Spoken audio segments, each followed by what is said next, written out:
Hello' guys, আজি মই handi mutton বনাব ওলাইছিলোঁ। তাৰ বাবে হাণ্ডিটো মই ধুই লৈ পেলাই গৰম হ'ব দিলোঁ আৰু গৰম হোৱাৰ পাছত মই তেল দি দিলোঁ। দেখিছে মই তেল দিছোঁ। তেল মই ইয়াতে বেছিকৈ দিয়া নাই, যিহেতু মই মাংসখিনি মেৰিনেট কৰাৰ সময়ত মই দিছিলোঁ। আৰু ইয়াত মই ফোৰণ দিম 2টা শুকান জলকীয়া, লং, ইলাচি আৰু ডালচেনি।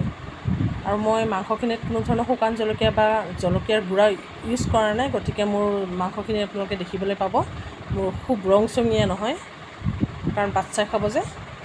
আৰু মাংসখিনি মেৰিনেট কৰি থোৱা মাংসখিনি মই বহাই দিলোঁ।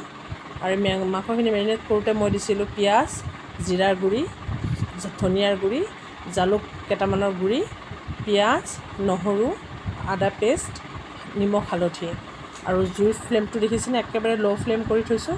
কৰি থৈ সেইখিনি মিশ্ৰণখিনিৰ লগত মই ধুনীয়াকৈ এবাৰ মিহলাই দিছোঁ মাংসখিনি।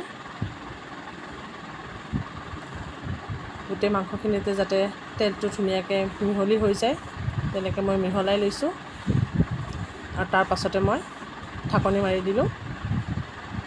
আৰু ঢাকনিখনৰ চাৰিওফালে যাতে ভাপটো ওলাই যাব নোৱাৰে, তাৰে কাৰণে মই আটাৰে বন্ধ কৰি দিছোঁ ধুনীয়াকৈ, দেখিব পাৰিছে।